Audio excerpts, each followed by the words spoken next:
السلام علیکم ورحمۃ اللہ وبرکاتہ۔ بسم اللہ الرحمن الرحیم۔ الحمد للہ وکفى وسلام علی عباده الذین اصطفى، اما بعد،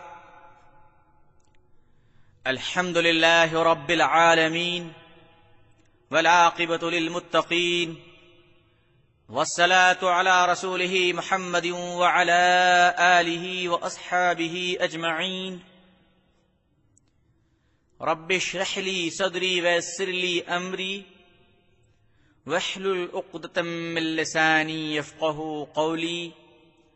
رب يسر ولا تعسر وتمم بالخير، رب زدني علما، رب زدني علما، رب زدني علما۔ فاعوذ باللہ من الشیطان الرجیم۔ ان الصلاة تنہی عن الفحشاء والمنکر، صدق اللہ العظیم۔ بزرگان محترم، نوجوانان اسلام، عزیزان گرامی، سامعین عزام، عمائدین شہر، پردہ نشین خواتین امت اسلامیہ، نماز اللہ تعالیٰ کی ایک اہم ترین عبادت ہے، اور کسی بھی حالت میں یہ نماز معاف نہیں۔ انسان جب تک اچھے حالات میں ہے اس پر نماز فرض ہے، یہ اللہ کا حکم ہے، یہ اللہ کا حق ہے، اور یہ مومن کی معراج ہے۔ نماز سرور کائنات سرکار دو عالم صلی اللہ علیہ وسلم کی آنکھوں کی ٹھنڈک ہے۔ نماز معاف نہیں۔ قیامت کے دن سب سے پہلا حساب نماز کا ہوگا۔ قبر میں نماز کی پکڑ ہوگی۔ کھڑے ہو کے نماز پڑھو، نہیں پڑھ سکتے ہو تو بیٹھ کے پڑھو، بیٹھ کر نہیں پڑھ سکتے تو لیٹ کر پڑھو، اگر وہ بھی ممکن نہ ہو تو اشارے سے پڑھو، مگر نماز پڑھو۔ نماز اللہ کو بہت پسند ہے، نماز کو نہ چھوڑو۔ تم نمازوں کی حفاظت کرو، اللہ تمہاری حفاظت کرے گا۔ تم نماز کے وقت کی حفاظت کرو۔ اللہ کے رسول صلی اللہ علیہ وسلم نماز کا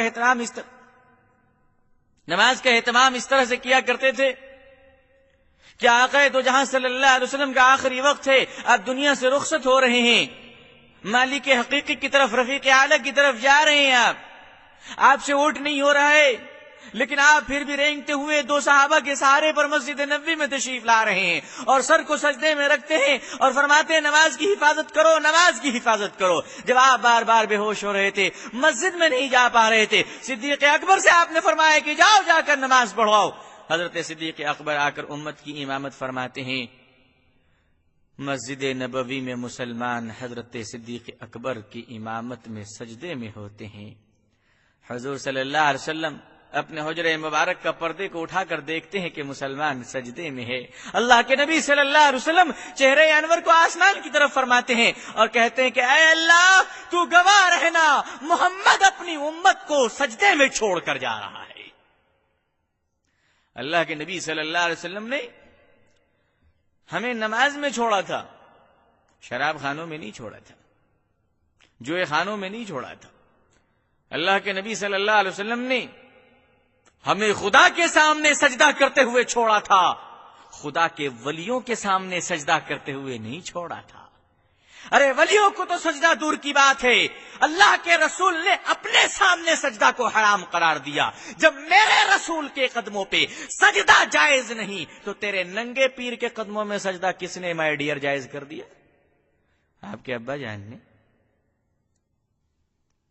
اللہ کے نبی صلی اللہ علیہ وسلم نے خدا کے سامنے ہمیں سجدے کی حالت میں چھوڑا ہے، پتھروں کے سامنے نہیں، درختوں کے سامنے نہیں، ندی دریا سمندر کے سامنے نہیں، اونچے اونچے عمارتوں کے سامنے نہیں، آسمان اور زمین کے سامنے نہیں، سورج اور چاند کے سامنے نہیں۔ ہمارا سر جھکا ہے تو ایک خدا کے سامنے، جھکانے والے ہم ہیں، جھکانے والی ذات اللہ ہے، جھکنے والے ہم ہیں، قبول کرنے والی ذات اللہ ہے۔ نمازیں جب پڑھو اس طرح سے پڑھو کہ آپ کی زندگی کی آخری نماز ہے، آپ کو اللہ دیکھ رہا ہے، آپ اللہ کو دیکھ رہے ہیں۔ رمضان کے روزے اللہ نے زمین پر بھیجا، حضور صلی اللہ علیہ وسلم کے پاس وحی آئی اور جبریل علیہ الصلوۃ والسلام روزے کا پیغام لے کر آئے کہ آپ کی امت پر 30 روزے فرض ہیں. حج فرض ہوا. حضور صلی اللہ علیہ وسلم زمین پہ بیٹھے ہوئے ہیں، جبرائیل علیہ الصلوۃ والسلام پیغام لے کر آئے کہ آپ کی امت پر حج فرض ہوا. زکوٰۃ فرض ہوا. حضرت جبرائیل علیہ الصلوۃ والسلام پیغام لے کر آتے ہیں، حضور صلی اللہ علیہ وسلم کو بتاتے ہیں کہ آپ کی امت پر زکوٰۃ فرض ہو گیا، زکوٰۃ ادا کرنے کے لیے کہیے.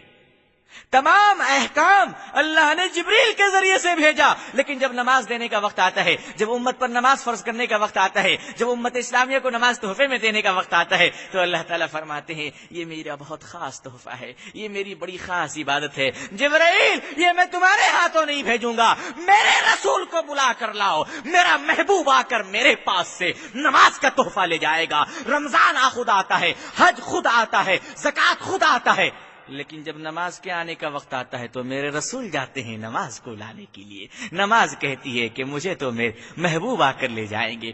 اللہ تعالیٰ جبرائیل علیہ الصلوۃ والسلام سے فرماتے ہیں جاؤ اور میرے حضور، میرے رسول، میرے محبوب صلی اللہ علیہ وسلم کو بلا کر لے آؤ. میں اپنے محبوب سے بھی لوں گا اور محبوب کو تحفہ دوں گا. حضور صلی اللہ علیہ وسلم معراج پر تشریف لے جاتے ہیں. اللہ فرماتے ہیں جائیے، آپ نے تو مجھ سے مل لیا، آپ کو تو معراج مل گیا، آپ کو تو مقام معراج پر فائز ہو گئے، لیکن میں آپ کے قدموں کے صدقے آپ کی امت کو کبھی محروم نہیں رکھوں گا، آپ کی امت کو بھی عطا کروں گا.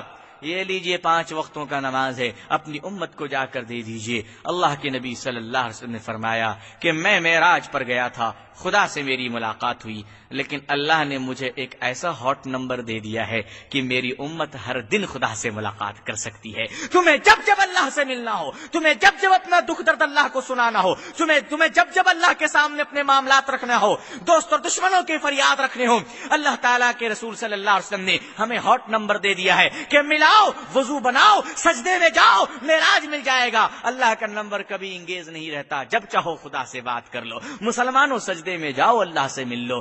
نماز مومن کا معراج ہے. مومن جب جب نماز پڑھتا ہے اللہ تعالیٰ سے اس کی ڈائریکٹ ملاقات ہوتی ہے. اللہ کے نبی صلی اللہ علیہ وسلم نے جو فرمایا کہ امت اسلامیہ پر نماز فرض ہے اور نماز مومن کا معراج ہے. نماز اللہ تعالیٰ سے ڈائریکٹ بات کرنے کا واحد ہاٹ لائن ہے جو کبھی انگیز نہیں رہتا اور کوئی تیسرا سن نہیں سکتا. مومن جب چاہے اللہ سے اپنی باتوں کو منوا لے، مومن جب چاہے اللہ سے مانگ لے، اپنا دکھ درد دور کروا لے، اپنی بیماری کو دور کروا لے، شفا کو پالے، صحت پالے، بچے پالے، بیوی پالے، کھانا پالے، مال پالے، دولت پالے، کاروبار کی ترقی پالے، جتنا پانا ہے سب پالو، خدا کے سامنے جھک جاؤ. یہ طریقہ حضور صلی اللہ علیہ وسلم نے پرماننٹ قیامت تک آنے والی امت کو بتا دیا. اتنا اچھا نمبر مل گیا. ایک صحابی رسول صلی اللہ علیہ وسلم ہیں. صحابی بڑے عجیب سیدھے سادھے ہوتے تھے، بڑے بھولے والے ہوتے تھے، یقین ان کا بڑا پکا ہوتا تھا. ہم لوگوں کی طرح 9 2 11 تو ان کی یقین ہوتی نہیں تھی. ہم لوگوں کے ایمان میں بھی لٹیگیشن ہے، ہم لوگوں کے یقین میں بھی لٹیگیشن ہے، ہم لوگوں کے بزنس میں بھی لٹیگیشن ہے، ہم لوگوں کی دکان میں بھی لٹیگیشن ہے، ہم لوگوں کے مکان میں بھی لٹیگیشن ہے، ہم لوگوں کی زمین میں بھی لٹیگیشن ہے. معاف کیجئے گا، آج کل تو اکثر میاں بیوی میں لٹیگیشن ہے. اللہ نہ کرے کہ بچوں میں کوئی لٹیگیشن ہو. بھائی وہ سچے اپنے باپ کے ہی بچے رہیں، اس میں بھی لٹیگیشن ہو گیا تو نسل خراب ہو جائے گی. شک پر آ جائے گا آخر ہے کس کی اولاد، آخر یہ معاملہ کیا ہے. آج کل تو بہت سارے ظالم مر جاتے ہیں، یقین نہیں ہوتا ہے، قریب جانے میں ڈر لگتا ہے کہ کہیں مرنے میں بھی لٹیگیشن نہ اٹھ کے نہ بیٹھ جائے، کہا آخر ہی فائر کر کے مروں گا. صحابی بڑے سیدھے سادھے ہوتے تھے، ان میں لٹیگیشن نہیں ہوتی تھی. یہ لٹیگیشن کا سارا ماڈل آئٹم تو ہم لوگوں کو کانٹریکٹ میں مل گیا ہے. مسلمانوں کو پوری دنیا کی لٹیگیشن کانٹریکٹ میں ملا ہے کہ تم اس کو لیتے رہو، تم اس کو جھیلتے رہو. اور نمازی بھی دیکھیے آپ کو عجیب عجیب ماڈل کے ملیں گے. جیسے ہر پھل سیزن کا ہوتا ہے، سیب کا سیزن ہے، انگور کا سیزن ہے، کیلے کا سیزن ہے، انار کا سیزن ہے، انیر کا سیزن ہے، آلو بیگن کا سیزن ہے. اسی طرح سے نمازیوں کی بھی مختلف کوالٹی ہے، آئٹم ہے. پوچھتے نہیں کون سا پھول لیجیے گا، گلاب کا، گیندا کا. گلاب خوشبودار، گلاب کی خوشبو الگ ہے. آپ نمازی دیکھنا چاہتے ہیں کون سے ماڈل کی نمازی دیکھیے گا، کون سی کوالٹی کا نمازی دیکھیے گا. ہمارے یہاں بھی کئی قسم کے نمازی ہیں. ایک تو بیچارے وہ آلو والے نمازی، آلو 12 ماس رہتا ہے، یہ نمازی مسجد میں 12 ماس رہتے ہیں. یہ فل سیزن نمازی کہتے ہیں ان کو، فل ٹائم نمازی. یہ اللہ کے دربار سے کبھی نہیں جاتے، کبھی نہیں بھاگتے، کبھی ان کا ہمیشہ اٹینڈنس رہتا ہے، کبھی غیر حاضری نہیں ہوتی، کبھی ایبسنٹ نہیں ہوتا. ایک نمازی تو وہ ایک کوالٹی جو تمام عمر نماز پڑھتا ہے، اور دوسری کوالٹی نمازیوں کی وہ ہے جو ویکلی 1 ٹائم 6 days وہ بہت بزی رہتے ہیں, اللہ میاں سے بات کرنے کی فرصت نہیں. اللہ میاں نے اتنا دے رکھا ہے کہ وہ کھا کے ختم کرنے کی فرصت نہیں ہے. تو جب کوٹا ختم ہو جاتا ہے تو وہ فرائیڈے جمعہ کی نماز کے لیے آتے ہیں. وہ ویکلی ون ڈے میچ کھیلتے ہیں. وہ ہیں جمعہ کے نمازی, ویکلی نمازی, وارم کے نمازی, ہفتے کے نمازی. وہ جب بیچارے مسجد آتے ہیں تو ان کا عجیب انداز ہوتا ہے. وہ بائک سے آتے ہیں, بڑی تیز آواز میں کک مارتے ہیں, ہارن بجاتے ہیں, مسجد کے سامنے گاڑی پارک کرتے ہیں, اپنے زلفوں کو ذرا دائیں اور بائیں ہاتھ سے سنوارتے ہوئے پاکٹ سے رومال نکال کر باندھ کے وضو بنا کے آرام سے اسٹینڈرڈ طریقے سے دونوں ہاتھ باندھ کر کے اس طرح سے کھڑے ہوتے ہیں جیسے بس اسٹاپ پہ کھڑے ہوں کسی محبوبہ کے انتظار میں. یہ تو ہفتے کے نمازی ہیں. تیسری کوالٹی کے نمازی وہ ہوتے ہیں جو آپ کو رمضان کے مہینے میں نظر آئیں گے. یہ ایئرلی نمازی ہوتے ہیں. یہ برسی منانے کے لیے آتے ہیں. سال میں جیسے برسی منائی جاتی ہے 40واں چہارم, تیجی درج تیجی, 11ویں 12ویں, بیچارے برسی والے نمازی ہوتے ہیں. یہ سال میں ایک بار آتے ہیں, یہ رمضان کے مہینے میں. وہ اس لیے کہ ان کا چچا شیطان اندر چلا جاتا ہے, ان کو مسجد کا راستہ نظر آ جاتا ہے. ایک تو وہ جو فل ٹائم نمازی ہے, ایک وہ جمعے کا نمازی ہے, اور تیسرا وہ جو رمضان کا نمازی ہے. چوتھی کوالٹی ایک اور خطرناک ہے. یہ سب سے آخری کوالٹی ہے جن سے فرشتے بھی 3 ہاتھ دور رہتے ہیں. یہ صرف شب قدر میں نماز پڑھنے کے لیے آتے ہیں. اور 5ویں کوالٹی اسی میں سے ہے جو عید اور بقرعید کی نماز پڑھ لیتے ہیں. لوگ نماز پڑھ کر سمجھتے ہیں کہ ہم نے اللہ میاں پر کوئی احسان کر دیا. شرم کرو, حیا کرو. تم کیا پوری دنیا مل کر اللہ پر کوئی احسان نہیں کر سکتی؟ اللہ نے سب پر احسان کیا ہے. نماز پڑھو گے تمہارے مرتبے بلند ہوں گے, نماز نہیں پڑھو گے تمہاری آخرت تباہ ہوگی. تمہارے پڑھنے سے اللہ کی عزت میں کوئی فرق نہیں پڑتا, تمہارے نہیں پڑھنے سے اللہ کی عزت میں کوئی فرق نہیں پڑتا. ایک صحابی تھے رسول اللہ صلی اللہ علیہ وسلم کے ساتھی صحابی. گھر میں کچھ کھانا پینا نہیں, 3 دن ہو گیا چولہا نہیں جل رہا ہے, بچے بلک رہے ہیں, بیوی بھوکی بیٹھی ہوئی ہے. وہ صحابی رسول صلی اللہ علیہ وسلم گھر میں جاتے ہیں تو بیوی پوچھتی ہے کہ آپ کیسے آدمی ہیں, 3 دن ہو گیا گھر میں روٹی کا ایک ٹکڑا نہیں, ذرا کچھ تو انتظام کیجئے, ذرا کچھ تو اللہ سے مانگیے. وہ صحابیوں کی بیویاں ہوا کرتی تھی جو اپنے شوہروں کو اللہ سے مانگنے کا مشورہ دیتی تھی. آج کل کی ہماری بیویاں جو مارواڑیوں سے مانگنے کا مشورہ دیتی ہیں, جو پونجی پتیوں سے مانگنے کا مشورہ دیتی ہیں. ظاہر ہے عورتوں کا بھی یقین کمزور ہے. اسے صرف ساڑی چاہیے, زیور چاہیے, کھانا چاہیے, پینا چاہیے. اسے کیا معلوم کہ تم بے ایمانی کر کے لا رہے ہو یا چوری کر کے لا رہے ہو. اسے کیا معلوم کہ تم رشوت لے کر لا رہے ہو. اسے کیا معلوم کہ تم دوسروں کے بچوں کا نوالا چھین کر اپنے بچوں کو کھلا رہے ہو. اسے کیا معلوم کہ تم دوسروں کی عورتوں کے آبرو لوٹ کر اس کی ساڑیاں اپنی بیوی کو پہنا رہے ہو. اسے تو صرف چاہیے, مال چاہیے, اس لیے کہ اس کا یقین اللہ پر سے کمزور ہے. اپنی عورتوں کو دیندار بناؤ تاکہ تمہارا گھر جنت بن سکے. اگر تمہاری عورتیں بے دین ہو گئی تو تمہارا گھر جہنم سے بھی زیادہ خطرناک ہو جائے گا, اور تمہارے بچے ظالم ہو جائیں گے, اور تم نہ جیتے جی تمہیں سکون ملے گا, نہ مرنے کے بعد تمہیں سکون ملے گا. زندگی بھی فرعون کی طرح ہوگی, مرنے کے بعد بھی آخرت بھی ابو جہل کی طرح ہوگی. اور صحابی نے فرمایا کہ گھر میں کچھ نہیں کھانے کے لیے. بیوی کہتی کچھ نہیں ہے. صحابی نے فرمایا ٹھیک ہے 1 لوٹا پانی لو, وضو بناؤں گا. بیوی 1 لوٹا پانی دیتی ہے. وہ صحابی رسول وضو بناتے ہیں اور مصلی پہ کھڑے ہو جاتے ہیں. فرماتے ہیں کہ حضور صلی اللہ علیہ وسلم نے فرمایا ہے کہ کوئی بھی تکلیف ہو, کوئی بھی پریشانی ہو, 2 رکعت صلاۃ الحاجت پڑھو, نماز حاجت کی پڑھو اور اللہ سے مانگو, اللہ دے گا. وہ صحابی رسول صلی اللہ علیہ وسلم وضو بنا کر نماز میں کھڑے ہو گئے. 2 رکعت نماز. ہر مسلمان کو چاہیے کہ کوئی بھی کام کرنے سے پہلے 2 رکعت نماز حاجت ضرور پڑھے, صلاۃ الحاجت پڑھے. نیت نہیں کر سکتا, صرف دل میں اتنا کہے کہ اے اللہ ضرورت کے واسطے نماز پڑھ رہا ہوں. یہ خود غرضی نہیں, سیلفش نہیں. اللہ میاں کہیں گے چل ٹھیک ہے, روٹی کے واسطے میرے پاس ہاتھ ہو رہا ہے, کم سے کم دال کے واسطے میرے پاس ہاتھ ہو رہا ہے. اللہ تعالیٰ فرماتے ہیں میرے بندے چھوٹی سے چھوٹی ضرورت ہو تو مجھ سے مانگ, میں تجھے دوں گا. دنیا والوں سے تو مانگے گا, دنیا والا تجھے بھکاری کہے گا. تو مجھ سے مانگے گا, میں خوش ہو کر تجھے عطا کروں گا. دنیا والے بار بار مانگنے سے ناراض ہوتے ہیں. اللہ فرماتے ہیں کہ تو مجھ سے بار بار مانگ, میں تیرے مانگنے سے خوش ہوتا ہوں. 2 رکعت صلاۃ الحاجت پڑھو. وہ صحابی رسول کھڑے ہو گئے نماز میں اور بڑے اہتمام کے ساتھ نماز پڑھی اور سلام پھیرا, اور سلام پھیر کے بیوی سے پوچھتے ہیں کچھ ارینجمنٹ ہوا. آج کل کی اگر بیویاں ہوتی تو ارینجمنٹ بعد میں بولتی, کہاں ایک ارینجمنٹ ہو گیا. کہا کیا؟ کہا میں نے سامان ٹھیک کر لیا ہے, میں اپنے ماں کے گھر جا رہی ہوں. کیونکہ تم تو دیوانے ہو گئے, مصلی پہ کھڑے ہو کے روٹی مانگ رہے ہو. یہ مصلی ہے ٹاٹا برلا کی فیکٹری ہے, یقین کی کمزوری کی بنیاد پر یہ سب ہوتی ہے۔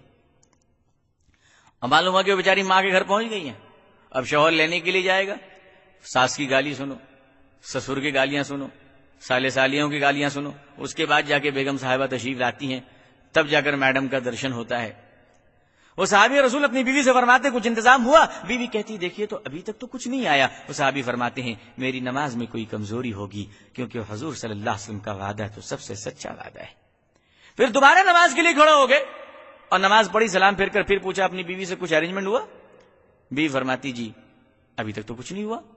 پھر آپ فرماتے ہیں لگتا ہے میری نماز میں کوئی کمزوری رہ گئی، حضور صلی اللہ علیہ وسلم کا وعدہ تو سب سے سچا ہے، سب سے پکا ہے، اللہ کا وعدہ کبھی جھوٹا نہیں ہو سکتا، میری یقین میں کوئی کمزوری ہے، میری عبادت میں کوئی کمزوری ہے، میرے مانگنے کے ڈھنگ میں کوئی کمزوری ہے، مجھ میں سلیقہ نہیں مانگنے کا، بھائی اللہ کے سامنے ہاتھ اٹھا کر صحیح سے مانگ نہیں پا رہا ہوں۔ بڑے شرمندہ ہوئے، توبۃ اللہ کیا اور تیسری بار نماز کی نیت باندھی، بڑے اہتمام سے نماز پڑھے۔ نماز پڑھتے پڑھتے پڑھتے جب سجدے میں گئے خدا سے خوب مانگا، سلام پھیر کر فرماتے ہیں بیوی سے کچھ انتظام ہوا؟ بیوی فرماتی الحمدللہ گھر کی چکی خود بخود چل رہی ہے، گھر کی چکی چل رہی اور آٹا نکل رہا ہے۔ صحابی کے رسول اللہ صلی اللہ علیہ وسلم کے صحابی نے حضور کی سنت پر چل کر خدا سے مانگا تو گھر کی چکی چلنے لگی۔ لوگوں نے پوچھا آٹا کہاں سے آ رہا ہے؟ ساری دنیا کہے گی اللہ کی قدرت سے آ رہا ہے۔ آج کا مسلمان حضور صلی اللہ علیہ وسلم کی سنت پر چلتا ہوا جب اللہ کے راستے میں جاتا ہے تو دشمن کہتے ہیں اس کے گھر کے مال امریکہ سے آ رہا ہے، اس کے گھر کی روزی روٹی امریکہ والا جلا رہا ہے، یہ جماعت میں جب مسلمان جا رہا ہے تو اس کو پیسہ امریکہ سے آ رہا ہے۔ ارے حضور صلی اللہ علیہ وسلم کی غلامی پر چلنے والا امریکہ کے ڈالر پر نہیں چلا کرتا، خدا کے کرم پر چلا کرتا ہے۔ صحابی رسول کو بھی خدا دیتا تھا، حضور کے غلام اور امت کو بھی خدا ہی دے گا۔ امریکہ تمہارا چچا ہو سکتا ہے، ہمارا تو کوئی نہیں ہے۔ اس صحابی رسول صلی اللہ علیہ وسلم نماز سے اٹھے، مصلی اٹھایا، جلدی سے آٹا سمیٹتا ہے، اب نماز ہو گئی۔ خدا کی قدرت کی طرف سے آٹے آ رہے ہیں، نماز کی برکت تھی، پورا گھر بھر لیا، پورا برتن بھر لیا، کچھ باقی نہیں رہا، سب بھر لیا۔ پانی کا بالٹی تھا، پانی پھینک دیا، بالٹی میں ڈال لیا گیا، پانی تو دوبارہ بھی مل جائے گا، آٹا پہلے بھر لو، پورا فل ہو گیا۔ جب آدمی کا پیٹ بھر جاتا ہے تو اسے نئی نئی چیز نظر آتی ہے۔ گھر کے پورے برتن بھر گئے۔ اب صحابی رسول فرماتے ہیں صلی اللہ علیہ وسلم کہ آخر آٹا کدھر سے آ رہا، ذرا میں بھی تو دیکھوں۔ چکی اٹھایا، آٹا بند۔ صحابی رسول صلی اللہ علیہ وسلم نے جا کر حضور صلی اللہ علیہ وسلم سے یہ واقعات بیان کیے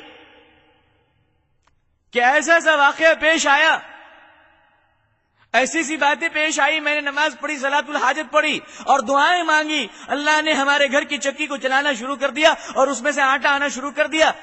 میں نے پورے گھر کے برتن کو بھر لیا اور بعد میں جب اٹھا کر دیکھا کہ آٹا کہاں سے آ رہا ہے تو آنا بند ہو گیا۔ رسول اللہ صلی اللہ علیہ وسلم نے ارشاد فرمایا کہ اگر تم اس چکی کو اٹھا کر نہ دیکھتے تو قیامت تک آٹا آتا رہتا اور میری امت کو یہ آٹا ملتا رہتا۔ یہ دیکھنے کی وجہ سے بند ہو گیا۔ یہ نماز کی برکت ہے، یہ نماز کی تاثیر ہے، یہ نماز کی خاصیت ہے۔ قرآن نے کہا کہ بے شک نماز روک لیتی ہے برائیوں سے، بے حیائیوں سے، دغا سے، بے ایمانیوں سے، ہر قسم کے جرائم سے تمہیں نماز روک لے گی۔ تم نماز کو ٹھیک سے پڑھو، نماز تمہارا ہاتھ پکڑ کے تم کو برائیوں سے روک لے گی۔ یہ قرآن کہہ رہا ہے۔ اور ایمان کی بات ہے کہ جو نمازی ہوگا وہ بے ایمان نہیں ہوگا، جو نمازی ہوگا وہ چور نہیں ہوگا، جو نمازی ہوگا وہ جھوٹا نہیں ہوگا، جو نمازی ہوگا وہ لفنگا نہیں ہوگا، جو نمازی ہوگا وہ آوارہ نہیں ہوگا، جو نمازی ہوگا وہ قاتل نہیں ہوگا، جو نمازی ہوگا وہ جھوٹا نہیں ہوگا، جو نمازی ہوگا وہ سود خور نہیں ہوگا، جو نمازی ہوگا وہ چیٹی کھیلنے والا نہیں ہوگا، جو نمازی ہوگا وہ دوسروں کا مال دبانے والا نہیں ہوگا، جو نمازی ہوگا وہ دوسروں کا برا چاہنے والا نہیں ہوگا۔ اس لیے کہ ان الصلاۃ تنہی عن الفحشاء والمنکر، بے شک نماز روک لیتی ہے تمام برائیوں سے، تمام بے حیائیوں سے۔ قرآن کہہ رہا ہے کہ نماز روک لیتی ہے برائیوں سے، قرآن کہہ رہا ہے نماز روک لیتی ہے بے حیائیوں سے۔ آخر کیا بات ہے؟ قرآن کی بات تو بالکل سچی ہے، اللہ کا وعدہ تو بالکل سچا ہے، حضور صلی اللہ علیہ وسلم کا اشارہ تو بالکل سچا ہے۔ جب جب نماز برائیوں سے روک لیتی ہے تو نماز پڑھنے والا بے ایمان کیوں ہے؟ جب نماز برائیوں سے روک لیتی ہے تو نماز پڑھنے والا دغاباز کیوں ہے؟ جب نماز برائیوں سے روک لیتی ہے تو نماز پڑھنے والا جھوٹا کیوں ہے؟ جب نماز برائیوں سے روک لیتی ہے تو نماز پڑھنے والا چور کیوں ہے؟ جب نماز برائیوں سے روک لیتی ہے تو نماز پڑھنے والا مسجد کا صدر بن کر مسجد کا مال کیوں کھا رہا ہے؟ جب نماز برائیوں سے روک لیتی ہے تو نماز پڑھنے والا مدرسوں کا مال کیوں لوٹ رہا ہے؟ جب نماز برائیوں سے روک لیتی ہے تو نمازی یتیموں کا مال کیوں کھا رہا ہے؟ جب نماز برائیوں سے روک لیتی ہے تو نمازی دوسروں کی زمین کیوں ہڑپ رہا ہے؟ آخر سوچنا تو پڑے گا کہ بلیک میلنگ کہاں ہو رہی ہے، آخر دیکھنا تو پڑے گا کہ گڑبڑی کہاں پہ ہو رہی ہے، آخر دیکھنا تو پڑے گا کہ ملاوٹ کہاں ہو رہا ہے۔ اصلی گھی میں تو گھی کی خوشبو آنی چاہیے، گھی جب تک اصلی ہے اس میں ڈالڈا ملا دو گے وہ اصلی نہیں ہوگا، اس کی تاثیر بدل جائے گی، اس کا فائدہ بدل جائے گا، اس کے مقاصد بدل جائیں گے، اس کی منزل بدل جائے گی۔ حضور صلی اللہ علیہ وسلم کے فرمان کو اگر تم نے پورے طور پہ پکڑا ہے تو خدا کی قسم تمہاری نمازیں تم کو برائیوں سے روک لے گی، لیکن بے ایمانو تم نے تو یہاں بھی ملاوٹ کر دی، تم نے گھی میں ڈالڈا ملایا، تم نے تیل میں تیل ملایا، تم نے چاول میں کنکر ملایا، تم نے ہر چیز میں ملاوٹ کی، دودھ میں پانی ملایا، تم نے اسلام میں بھی ملاوٹ کر دی، تم نے نماز میں بھی ملاوٹ کر دی، تم نے سرور کائنات صلی اللہ علیہ وسلم کی سنت میں بھی ملاوٹ کر دی۔ آج ملاوٹ صاف نظر آ رہا ہے، ملاوٹ کے کیڑے اوپر سے چل رہے ہیں، ملاوٹ کے سڑان کی بدبو ناک کے پردوں کو پھاڑتی ہوئی چلی جا رہی ہے، ملاوٹ کی لعنتیں نحوستیں ہمارے گھر کے ہر آدمی کی شکل پہ نظر آ رہی ہے۔ نمازی ہے مگر چہرے پہ نور نہیں ہے، نمازی ہے مگر چہرے پہ رونق نہیں ہے، نمازی کے چہرے کو دیکھیے تو ڈر لگتا ہے، خوف لگتا ہے کہ اللہ کیسا نمازی ہے۔ نمازی تو وہ ہو کہ جس کے چہرے کو دیکھو تو خدا یاد آ جائے، جس کے چہرے کو صبح میں دیکھ لو تو دن بھر اچھا ہو جائے، مگر آج کے نمازی کو دیکھ کے نکلے تو پورا دن ہی خراب ہو جاتا ہے۔ اس نے دین کو خراب کیا، اس نے نماز کو خراب کیا، اس نے قرآن کو خراب کیا، اس نے فرمان کو خراب کیا، اس نے سنت کو خراب کیا، خدا نے اس کے چہرے کو خراب کر دیا، اس کا ایمان خراب، اس کی نیت خراب۔ جب اندر کا فنکشن گڑبڑ ہوتا ہے تو اوپر کے اسکرین میں پکچر کلیئر نہیں آتی ہے، ٹیوب میں گڑبڑی ہو تو کلر میں خرابی ہوتی ہے، اور مینوفیکچرنگ میں پرابلم ہو تو معاملہ ہی ٹیڑھا ہوتا ہے۔ آدمی کے اندر کے ایمان کی مینوفیکچرنگ جب گڑبڑ ہوتی ہے تو نماز بھی ٹوٹی لنگڑی ہوتی ہے، اور لنگڑی لولی نماز کو لے کر ٹوٹی ہوئی سائیکل میں بیٹھ کر چلتے ہوئے ہوائی جہاز کا تم مقابلہ نہیں کر سکتے۔ ارے وہ تو بہت دور کی بات ہے، ٹوٹی ہوئی سائیکل میں بیٹھ کر تم چلتے ہوئے سائیکل کا مقابلہ نہیں کر سکتے۔ اب جب ہم لوگ ایک طرف قرآن کے فرمان کو دیکھتے ہیں اور نمازی کی شکل و صورت کو دیکھتے ہیں تو دونوں ہی بڑا فرق نظر آتا ہے، ایک زمین کی پستی نظر آتی ہے اور دوسرا ہمالیہ کا بلند چوٹی نظر آتا ہے۔ قرآن کہتا ہے نماز پڑھنے والا بے حیا نہیں ہو سکتا، نماز پڑھنے والا بے شرم نہیں ہو سکتا، نماز پڑھنے والا مجرم نہیں ہو سکتا، نماز پڑھنے والا کرمنل نہیں ہو سکتا۔ لیکن آج جو ہم دیکھ رہے ہیں کہ نمازیوں میں ایسی سی برائیاں ہیں کہ اللہ کی پناہ، نماز پڑھ رہا ہے مگر برائی پر برائی ہے، لمبی داڑھی ہے مگر برائی پر برائی کر رہا ہے، وہ رنگین بھی ہے، وہ تھوڑا نمکین بھی ہے، وہ تھوڑا بے ایمان بھی ہے، وہ تھوڑا جھوٹا بھی ہے، سر پہ ٹوپی بھی ہے، اور ساری غلط حرکتیں کر رہا ہے، پورے ترلے کاما کر رہا ہے۔ آخر وجہ کیا ہے؟ دوستو اور بزرگوں، کبھی آپ غور کیجئے کہ قرآن کا فرمان تو یہ ہے کہ نماز انسانوں کو تمام بے حیائیوں سے اور برائیوں سے روک لیتی ہے۔ آخر یہ معاملہ کیا ہے؟ اگر اس معاملے کی تہ تک آپ جائیں گے اور معاملے کو خوب غور سے دیکھیں گے تو بہت واضح طریقے سے آپ کو بات سمجھ میں آ جائے گی کہ اتنا الٹا پلٹا کیوں ہے۔ نماز جنت کی طرف لے جا رہی ہے اور نمازی جہنم کی طرف جا رہا ہے، نماز آخرت برکت کی طرف لے جا رہی ہے، نمازی لعنت کی طرف جا رہا ہے، نماز حیا کی طرف لے جا رہی ہے، نمازی بے حیائی کی طرف جا رہا ہے، نماز شرم و عفت کی طرف لے جا رہی ہے، نمازی بے شرمی اور آوارہ گردی کی طرف جا رہا ہے، نماز سچائی کے راستے پر لے جا رہی ہے، نمازی مستقل جھوٹ کے راستے پر چل رہا ہے۔ آخر ان باتوں کی بنیادی وجہ کیا ہے؟ آئیے حضور صلی اللہ علیہ وسلم کی حدیث سے معلوم کرتے ہیں۔ اللہ کے نبی صلی اللہ علیہ وسلم نے ارشاد فرمایا کہ نماز میں چوریاں مت کیا کرو۔ اب اندازہ کیجئے آپ، نماز میں چوری کرنے والا کتنا بڑا چور ہوگا۔ اللہ کی عبادت میں چوری، اللہ کے حق میں چوری، مکان میں چوری، دکان میں چوری، بینک میں چوری، اللہ کی عبادت میں چوری۔ فرمایا نماز میں چوریاں مت کرو، نماز کو نماز کے طریقے سے پڑھو، رکوع صحیح طریقے سے کرو، سجدہ صحیح طریقے سے کرو، قیام صحیح طریقے سے کرو، تسبیحات صحیح طریقے سے پڑھو، سورت کی تلاوت صحیح طریقے سے کرو، تکبیر صحیح طریقے سے پڑھنے کا اہتمام کرو۔ کہا نماز میں چوریاں مت کرو، نماز کو نماز کی طرح پڑھو جس طرح سے میرے رسول صلی اللہ علیہ وسلم نے نماز پڑھ کر امت کو سکھایا ہے۔ امت کو چاہیے کہ اسی طرح سے نماز پڑھا کرے۔ اللہ کے نبی صلی اللہ علیہ وسلم فرماتے ہیں کہ مومن جب اچھی طرح سے نماز پڑھتا ہے، نماز کا حق ادا کرتا ہے، رکوع کو صحیح طریقے سے ادا کرتا ہے، سجدے کو صحیح طریقے سے پوری کرتا ہے، تسبیحات کا اہتمام کرتا ہے، تکبیر کو ٹھیک سے ادا کرتا ہے، تو اللہ کے نبی صلی اللہ علیہ وسلم فرماتے ہیں کہ جب نمازی نماز کو پوری کر لیتا ہے تو اللہ کے ایک فرشتے اس کی نماز کو ریشم کے رومال میں لپیٹ کر نہایت عزت کے ساتھ اللہ کی خدمت میں لے جاتے ہیں، اور وہ نماز اللہ سے کہتی ہے کہ اے اللہ، جتنے اچھے طریقے سے تیرے اس بندے نے مجھے پڑھا ہے، اے اللہ جتنے اچھے طریقے سے اس نمازی نے مجھے عزت بخشی ہے اور میرے رکوع اور میرے سجدے کو لنگڑا لولا نہیں رکھا، ٹھیک ٹھاک بنا کر بھیجا ہے،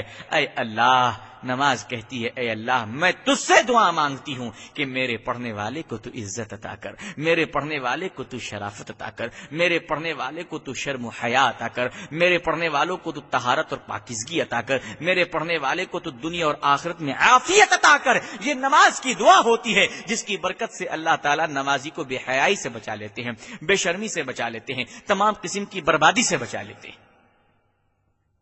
دوسرا نمازی وہ ہے وضو اس طرح بنا رہا ہے جیسے ماڈرن بات کر رہا ہے،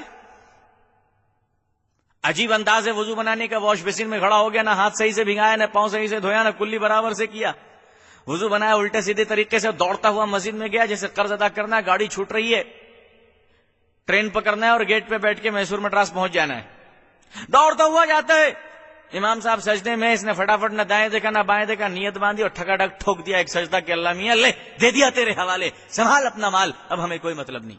الٹے سیدھے طریقے سے نماز پڑھتا ہے، 2 منٹ میں 4 رکعت پوری کرتا ہے، نہ سورہ صحیح پڑھ رہا ہے، نہ قبلے کی طرف صحیح طریقے سے مڑا ہے، نہ کپڑے درست ہیں، نہ سر پہ ٹوپی ہے، نہ وضو سلیقے سے بنایا، نہ نیت صحیح سے باندھ رہا ہے، نہ نماز کے اصول کا اہتمام کر رہا ہے، نہ نماز کی تسبیحات پوری کر رہا ہے، کہاں سے جماعت میں جوڑنا چاہیے وہ نہیں معلوم اسے، الٹے سیدھے طریقے سے بڑا ہانپتا کانپتا نماز پڑھ رہا ہے اور نماز کو توڑ مروڑ کر لنگڑا لولا کر پڑھ کر پھینک دیتا ہے، تو حدیث میں آتا ہے کہ وہ نماز لنگڑی لولی طریقے سے بدبودار بن کر اللہ کے سامنے جاتی ہے اور کہتی کہ اے اللہ، جس طریقے سے مجھے پڑھنے والے نے مجھے ذلیل کیا ہے، اے اللہ تو اس کو ذلیل کر دے، تو اس کو برباد کر دے، تو اس کو تباہ کر دے، تو اس کو پریشان کر دے۔ نماز کی بد دعا کی وجہ سے نماز کا پڑھنے والا شخص زندگی بھر پریشان رہتا ہے، زندگی بھر تباہ رہتا ہے، زندگی بھر ذلیل رہتا ہے۔ تو نماز کو صحیح سے پڑھو تو نماز تمہیں بے حیائی اور برائیوں سے روک لے گی۔ نماز کو غلط طریقے سے پڑھو گے، نماز کی ہی بد دعا سے تم برباد ہو جاؤ گے، تم فنا ہو جاؤ گے، تم ذلیل ہو جاؤ گے، تم ختم ہو جاؤ گے۔ بڑا اثر ہوتا ہے نماز کی دعائیں اور بد دعاؤں کا۔ تو نماز کیسے پڑھنی چاہیے؟ نماز پڑھنا سیکھیے، مسجد اور محلے کے امام صاحب سے نماز سیکھیے کہ نماز کس طرح سے پڑھنی چاہیے۔ یہ نہیں کہ آپ کسی ریسٹورینٹ میں بیٹھے ہوئے 2 روٹی خشکا، مٹن بریانی، چکن کھا لیا اور پھال کباب کھا کے نکلتے رہے، ہاتھ پوچھ کے اس طرح سے نماز، مسجد میں گھسے الٹے سیدھے طریقے سے ٹھوک ٹھاک دیا اور کہا چلے اللہ میاں گڈ بائی۔ یہ نماز ہے؟ تاریخ اسلام نے ہمیں ایسے ایسے نمازی کو دکھایا کہ دیکھ کر تم حیران ہو جاؤ گے، قیامت تک کی تاریخ کانپتی رہے گی، قیامت تک کے نمازی اس کے قربان ہو جائیں گے۔ وہ چلو خدا کے شیر مرتضی علی کی طرف میدان جہاد میں ہیں، دشمن کی طرف سے ایک تیر آتی ہے، علی کے پاؤں میں وہ تیر گھس جاتی ہے، صحابی نکالنا چاہتے ہیں، دیکھو ایک نمازی کو، نماز کیا چیز ہے، صحابی اس تیر کو نکالنا چاہتے ہیں، زخم کی شدت اتنی گہری ہے، درد کا یہ عالم ہے کہ حضرت علی نکالنا تو دور کی بات، تیر کو چھونے بھی نہیں دے رہے ہیں، اور فرمایا میں مر جاؤں گا، تیر کو مت نکالو، تیر نہیں نکال پائے گا، میرے پاؤں میں شدید درد ہو رہا ہے، تیر کافی اندر چلا گیا ہے، گوشت کے لتھڑوں کو سڑا رہا ہے۔ صحابہ نے مشورہ کیا کہ اس طرح سے تو حضرت علی کی ٹانگ خراب ہو جائے گی، پاؤں بیکار ہو جائے گا، تیر کو تو نکالنا ہی پڑے گا۔ کہا کب نکالے؟ نیند میں نکال نہیں سکتے، چلتے چلتے نکال نہیں سکتے۔ صحابہ نے مشورہ کیا کہ جب حضرت علی نماز میں کھڑے ہو جائیں تب تیر نکال لو۔ ہے کسی ماں کے لال کی جرت؟ نماز میں حضرت علی کھڑے ہوئے تو تیر نکال لو؟ ہم لوگ تو نماز میں کھڑے ہوتے ہیں تو سب حساب کتاب آرام سے کرتے ہیں، بیوی کو کیا دیا، بچے کو کیا دیا، دوست کیا لیا، دشمن کون لیا۔ نماز میں کھڑے ہو کر ہم لوگ جتنا گھر کا صحیح حساب کتاب کرتے ہیں کبھی نہیں کر سکتے. یہ تو ہم لوگوں کی نماز ہے. صحابہ نے مشورہ کیا کہ حضرت علی جب نماز میں کھڑے ہو جائے تو تیر نکال لو. کہا ٹھیک ہے.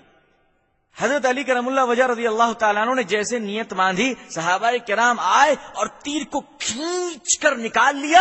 حضرت علی کے پاؤں میں جنبش تک نہیں ہوئی, علی ہلے تک نہیں. صحابہ حیرانی سے دیکھ رہے ہیں کہ اللہ اللہ, علی کیسی نماز پڑھتے ہیں کہ اتنا گہرا اور درد دینے والے تیر کو ہم نے کھینچ کر نکال لیا, علی کا پاؤں تک نہیں ہلا. حیرانی سے سب لوگ دیکھ رہے تھے. حضرت علی نے نماز پوری کر لی اور نماز پڑھ کر دیکھ رہے ہیں کہ بہت صحابہ کرام بیٹھے ہوئے ہیں, تو فوراً اپنے پاؤں کو پکڑ کے کہتے ہیں اچھا تو تم لوگ تیر نکالنے آئے ہو, میں نکالنے نہیں دوں گا. اتنا کہے کہ صحابی کہنے لگے علی تم پر اللہ رحم کرے, تیر تو نکالا جا چکا اور تمہیں کچھ خبر بھی نہیں ہے.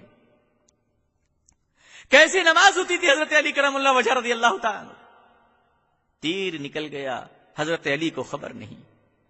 آج ہم لوگوں کی نماز ہے, گھر سے چلے کوئی فکر نہیں, بازار میں دوست احباب ملے کوئی فکر نہیں, مسجد کے دروازے پہ آئے کوئی فکر نہیں, وضو بنایا کوئی فکر نہیں. جیسے امام نے کہا اللہ اکبر, کپڑے کی دکان کا حساب آنا شروع ہو گیا.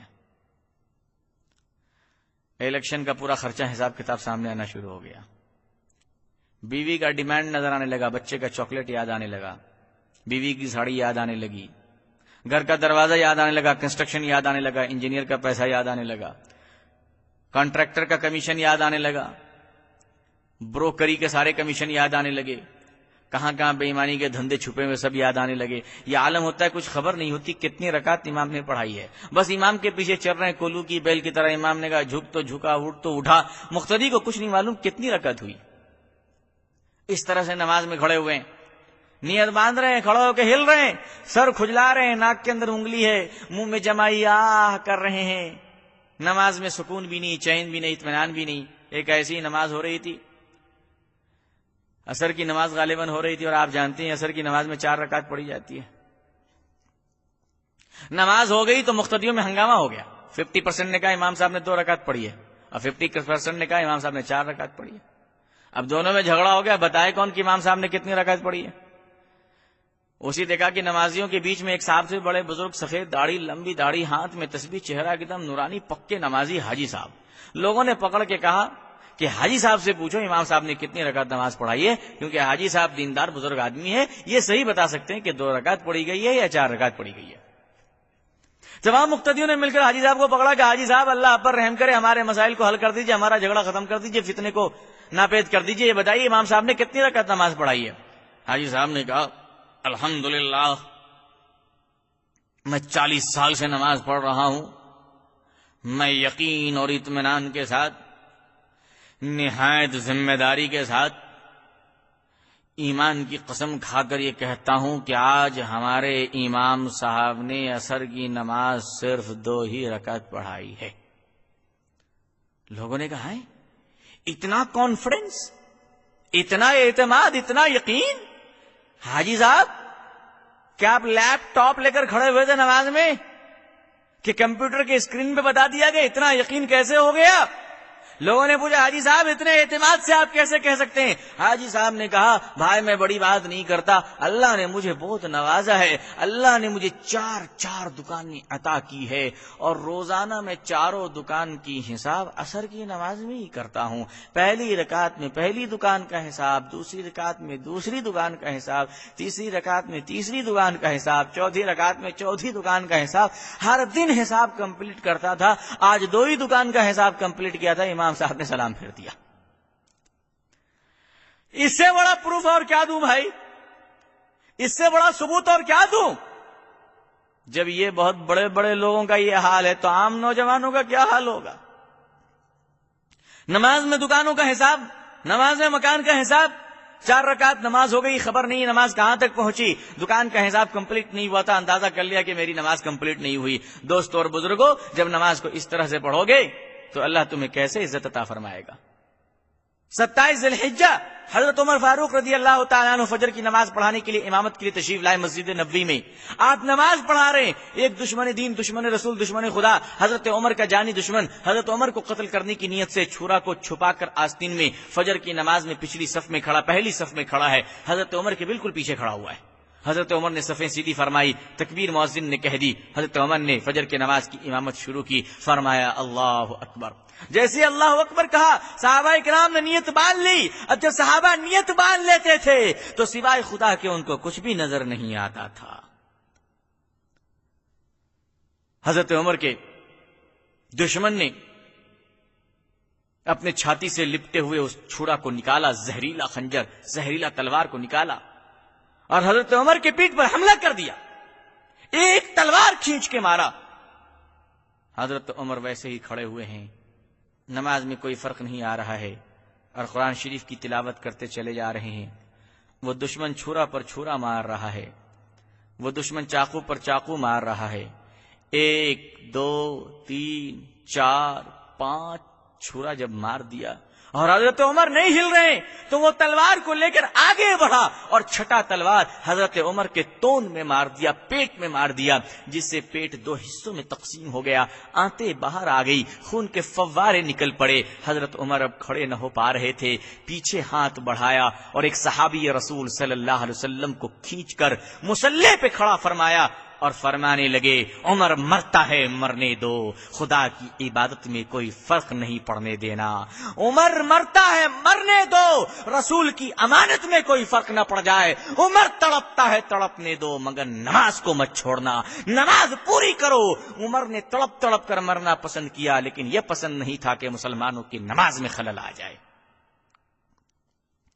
آج تو نماز پڑھنے کے درمیان چیوٹیاں کاٹ لے اور مچھر کاٹ لے تو وہیں تالی بجانے لگتے ہیں، ہائے ہائے کر کے۔ لیفٹ رائٹ مسجد میں ہی شروع ہو جاتی ہے۔ یہ نماز کا اہتمام ہے؟ نمازیں کس طرح پڑھنی چاہیے؟ نماز سیکھیے اور نماز کا سلیقے سے اہتمام کیجیے۔ اللہ نے نماز میں بڑی برکتیں رکھی ہے اور نماز کو ایک بڑا اپنا حق سمجھ کر، اللہ کی اہم ترین عبادت سمجھ کر پوری کیجیے۔ آج کل تو بہت سارے ایسے پیر نکل گئے ہیں جو اپنے مریدوں کو تعلیم دیتے ہیں، بیٹا دل کی نماز پڑھ لیا کرو، نماز دل کی پڑھ لیا کرو۔ کیوں صاحب؟ دل کی نماز کا نہیں، یہ معرفت کی بات ہے، تصوف کی بات ہے۔ یہ نہ معرفت کی بات ہے نہ یہ تصوف کی بات ہے، یہ لوفروں کی بات ہے۔ وہ پیر نہیں، وہ لوفر ہے جو نماز سے منع کرے اپنے مریدوں کو۔ وہ پیر نہیں، وہ کمینہ ہے جو نمازوں سے منع کرے اپنے مریدوں کو۔ وہ کمینہ خود بھی جہنم میں جائے گا اور تمہیں بھی لے کر جائے گا۔ جیسی روح ویسا فرشتہ۔ آدمی جب خود گندا ہوتا ہے تو اس کو گندا پیر ہی ملتا ہے۔ جب ایمان اچھا نہ ہو تو ایسے پیروں کو ڈھونڈتا ہے جو ننگا ہو، شرابی ہو، جواری ہو، بے نمازی ہو، عیاش ہو۔ انہی پیر کے سامنے تم اپنی عورتوں کو جا کے بیٹھا دیتے ہو۔ وہ پیر جو برے جانور کی طرح آنکھیں نکال کر تمہاری عورتوں کو دیکھتا رہتا ہے اور انسانی فطرت کم ہوتی ہے، کتے کی خصلت اس میں زیادہ ہوتی ہے۔ کہہ دیا کہ جناب ہم نماز دل کی پڑھتے ہیں۔ نماز دل کی پڑھتے ہو، کھانا کئی کو جو پیٹ کا کھاتی، وہ بھی دل کا کھا لینا چاہیے بھائی۔ قورمہ چبا رہے ہیں، روٹی کھا رہے ہیں، مرغا کھا رہے ہیں، مٹن کھا رہے ہیں، نماز دل کی ہے تو کھانا بھی دل کی کھایا کرو۔ ایک پیر کو اٹھانے گئے، پیر صاحب نماز پڑھیے۔ پیر صاحب نے مرید کو کہا گدھا کہیں گا، بیوقوف۔ پیر کو کہتا ہے نماز پڑھیے۔ میں تو مکے کی نماز پڑھتا ہوں، تم لوگوں کی طرح کمزور ہوں، تم لوگ ہندوستان میں نماز پڑھتے ہو، مجھے تو اللہ نے وہ مقام دیا ہے کہ میں 5 وقت کی نمازیں مکے میں پڑھتا ہوں۔ کہا جاؤ، میں نے فجر کی نماز مکے میں پڑھ لیا ہے۔ دوپہر کے 12 بجے ناشتہ نہیں آ رہا ہے۔ پیر صاحب نے گرم ہو کر کہا بیوقوف، گستاخ، بدتمیز، 12 بج گئے دوپہر کے ناشتہ نہیں آ رہا ہے۔ مرید نے کہا حضور میں نے سمجھا ناشتہ بھی آپ نے مدینے میں کر لیا ہوگا، اس لیے ناشتہ نہیں لایا۔ کہا گستاخ ہو گئے تم لوگ پیر کو نہیں مانتے۔ کہا نہیں، میں نے سمجھا جب نماز مکے میں ہو گئی ہے تو ناشتہ بھی مدینے میں ہو گیا ہوگا۔ ہندوستان کے ناشتے میں کیا رکھا ہوا ہے؟ جو مزہ، جو لذت، جو برکتیں مدینے کے ناشتے میں ہیں۔ جب نماز مکے میں ہو رہی تو ناشتہ ہی مدینے میں کر لیا کیجئے۔ کھائیں گے آپ یہاں اور نماز پڑھنے کا بہانہ کریں گے آپ سمندر میں؟ یہ ڈھکوسلے پن، یہ بے وقوفی، یہ سب توبہ کیجئے۔ اور ایسے پیروں کو بھی لات ماریے جو حضور کی سنت کو چھوڑتا ہے۔ ایسے لوگ کبھی بھی آپ کے بھلا نہیں ہو سکتے، کبھی بھی آپ کا بھلا نہیں چاہ سکتے، یہ کبھی بھی آپ کے خیر خواہ نہیں ہو سکتے۔ نماز ٹھیک اس طرح سے پڑھیے۔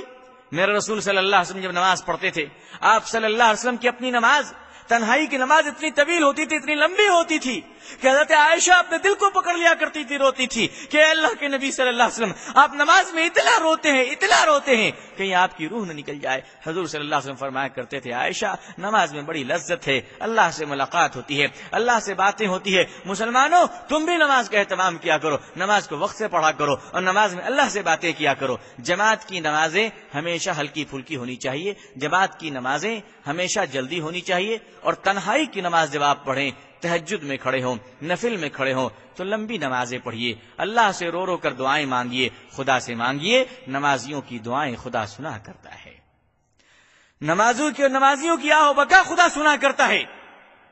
آج ہماری نمازیں 2 منٹ میں نمازیں پوری ہو جا رہی ہیں، کوئی اہتمام نہیں، وضو کا طریقہ معلوم نہیں ہے، نماز کی نیت معلوم نہیں ہے، جمعے کی فضیلت معلوم نہیں ہے، فجر کے نظام معلوم نہیں ہے، ظہر کے مسائل نہیں معلوم ہے، عصر کے فضائل نہیں معلوم، عشاء اور مغرب کے فضائل نہیں معلوم۔ ہم مسلمان ہیں، آخر کیسے مسلمان ہیں؟ تمہارا بیٹا اگر کوئی جرم کر دے، تم اس جرم سے بچنے کے لیے 100 بار وکیلوں کے دربار میں دوڑتے ہو کہ وکیل صاحب اس دفعہ میں اور اس FIR میں اور اس قانون سے میرے بیٹے کو بچانے کا کیا طریقہ ہے؟ وکیل صاحب تم سے ہزاروں روپے لیتا ہے دنیاوی قانون کا ایک مشورہ دینے کے لیے، وکیل صاحب تمہارے زمین اور جائیداد کے کاغذیں رکھوا لیتا ہے ایک دنیاوی مسائل کو حل کرنے کے لیے۔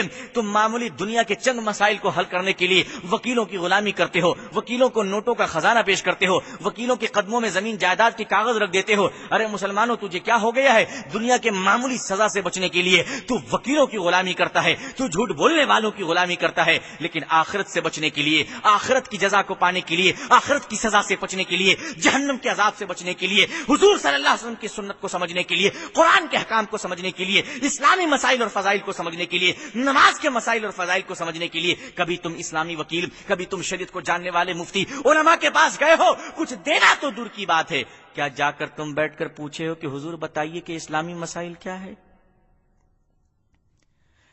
دنیاوی نقطۂ نظر سے تم لاکھوں روپے وکیل کو دیتے ہو، مفت میں بھی تم عالم کے پاس بیٹھ کر اسلام کو سیکھنے کی کوشش نہیں کرتے ہو۔ یہ بدقسمتی نہیں تو اور کیا ہے، یہ نامرادی نہیں تو اور کیا ہے۔ بزرگان محترم، صحابہ کرام کو اللہ کی نبی صلی اللہ علیہ وسلم نے ایسی نمازیں سکھائی تھی، جب وہ نماز میں کھڑے ہوتے تھے آنکھیں بھیگ جایا کرتی تھی، داڑیاں تر ہو جایا کرتی تھی، روتے تھے، کپ کپاتے تھے اللہ کے سامنے، ڈر اور خوف سے حالت یہ ہوتی تھی کہ جیسے یہ نماز آخری نماز ہے۔ جب سجدے میں جاتے تھے تو تڑپ کر کہتے تھے اے اللہ پتہ نہیں کہ دوسرا سجدہ کر پاؤں گا کہ نہیں کر پاؤں گا، موت کا فرشتہ کھڑا ہو اور لے لے زندگی، ہم کیا کریں گے؟ وہ اتنا تڑپتے تھے سجدے میں اللہ کے سامنے جا کر۔ وہ ہر مصیبت میں ان کو نماز یاد آتی تھی، ہر تکلیف میں ان کو نماز یاد آتی تھی، ہر خوشی میں ان کو نماز یاد آتی تھی، ہر غم میں ان کو نماز یاد آتا تھا، ہر راحت میں ان کو نماز یاد آتی تھی۔ مسلمانوں، آج ہمیں شادیوں میں گانا بجانا یاد آتا ہے، کوئی مر جائے تو وہاں بھی رسم و رواج بانٹنا یاد آتا ہے۔ تم نے ہر جگہ نماز کو چھوڑا، حج میں جانے کی خوشی میں نماز کو چھوڑا، عید بقرعید میں نماز کو چھوڑا، جمعے میں نماز کو چھوڑا، رمضان میں نماز کو چھوڑا۔ یاد رکھو کہ نماز ایک بہت بڑی عبادت ہے، تم اس کی حفاظت کرو، اللہ تمہاری حفاظت کرے گا۔ حضور صلی اللہ علیہ وسلم نے بار بار نماز کے لیے کہا، قرآن نے بار بار نماز کے لیے کہا۔ ہمارے نوجوان دوستو یاد رکھیے کہ اللہ تعالیٰ بوڑھوں کی عبادت سے 70 گنا زیادہ نوجوانوں کی عبادت کو پسند کرتے ہیں۔ جب ہمارے بہادر نوجوان اللہ کے سامنے جھکتے ہیں، جب ہمارے کثرت والے پہلوان نوجوان اللہ کے سامنے گر گراتے ہیں، سجدہ کرتے ہیں، تو اللہ خوش ہو کر کہتا ہے دیکھو میرا جوان بندہ، یہ ہٹا کٹھا ہے، یہ بہادر ہے، یہ مضبوط ہے، یہ پہلوان ہے، لیکن میرے سامنے آ کر کتنا کمزور ہو جاتا ہے، میرے سامنے آ کر کتنا عاجز ہو جاتا ہے، میرے سامنے آ کر کتنی بے بسی اور بے کسی کا اظہار کر رہا ہے۔ یہ میرا بندہ ہے جو ساری دنیا اس سے ڈرتی ہے، ساری دنیا اس سے کانپتی ہے، جب یہ بیٹھتا ہے تو دنیا کھڑی ہو جاتی ہے، جب یہ کھڑا ہوتا ہے تو کسی میں بیٹھنے کی جرأت نہیں ہوتی ہے، جب یہ چلتا ہے تو ساری دنیا اس کو سلام کرتی ہے۔ کوئی اس کو صدر کہہ کر پکارتا ہے، کوئی اس کو پروفیسر کہہ کر پکارتا ہے، کوئی اس کو وکیل کہہ کر پکارتا ہے، کوئی اس کو ڈاکٹر کہہ کر پکارتا ہے، کوئی اس کو انجینئر کہہ کر پکارتا ہے، کوئی اس کو کمشنر کہہ کر پکارتا ہے، کوئی اس کو وزیر کہہ کر پکارتا ہے۔ ساری دنیا اسے عزت کے ساتھ پکارتی ہے، ساری دنیا اس کے سامنے ہاتھ باندھے کھڑی رہتی ہے۔ کوئی اس کے آگے نہیں چل سکتا، کوئی اس سے پہلے نہیں بیٹھ سکتا، کوئی اس سے پہلے کھانا شروع نہیں کر سکتا، کوئی اس کی اجازت لیے بغیر کچھ بول نہیں سکتا۔ لیکن میرا اتنا پاورفل بندہ، میرا اتنا پاورفل اور مضبوط بندہ، اللہ فرماتے ہیں کہ یہ بندہ دیکھو وضو بنا کر جب مسجد میں آیا ہے تو غریبوں کے ساتھ صفوں میں کھڑا ہوا ہے، اپنے نوکر کے ساتھ نماز میں کھڑا ہوا ہے، بغل میں نوکر کھڑا ہے. آفس میں نوکر بغل میں نہیں کھڑا ہو سکتا، گھر میں نوکر بغل میں کھڑا نہیں ہو سکتا. نوکر کی سیٹ الگ ہوتی ہے، مالک کی سیٹ الگ ہوتی ہے. نوکر کے بیٹھنے کا ٹیبل الگ ہوتا ہے، مالک کی کرسی الگ ہوتی ہے. وزیر کی کرسیاں الگ ہے، نوکر اور چپراسی باہر بیٹھتا ہے. لیکن خدا کے گھر میں جب پہنچ گئے تو ایک ہی صف میں کھڑے ہو گئے محمود و ایاز. نہ رہا کوئی بندہ نہ کوئی بندہ نواز. وہاں کھڑے ہو گئے، نوکر اور مالک ایک ہی صف میں کھڑے ہو گئے. وزیر کھڑا ہے، وزیر کا نوکر کھڑا ہے. وزیر کی جرأت نہیں ہے، خان صاحب کی طاقت نہیں ہے. وکیل اور پروفیسر نے اتنا ماں کا دودھ نہیں پیا ہے کہ اپنے نوکر کا گردن پکڑ کر کہے چل پیچھے ہٹ، پیچھے کھڑا ہو. نہیں نہیں وکیل صاحب، یہ وکالت تمہاری عدالت میں چلے گی. یہ دربار خدا کا دربار ہے. یہاں کوئی غریب کوئی امیر نہیں، یہاں کوئی مالک کوئی نوکر نہیں. یہاں تکبر ٹوٹ جایا کرتا ہے، یہاں گھمنڈ برباد ہو جایا کرتے ہیں. یہاں انسانیت کی بے بسی ظاہر ہوتی ہے. یہاں انسان اللہ کا غلام ہوتا ہے. انسان کا غلام نہیں بلکہ اللہ کا غلام ہوتا ہے. اللہ تعالیٰ پوری امت کو نماز قائم کرنے کی توفیق عطا فرمائے. اللہ تعالیٰ ہمیں نمازی بنائے، ہماری نمازوں کو قبول فرمائے. اللہ تعالیٰ ہم سب کے دلوں میں اپنی محبت اور اپنا خوف عطا فرمائے. حضور صلی اللہ علیہ وسلم کی سچی محبت اور عظمت نصیب فرمائے.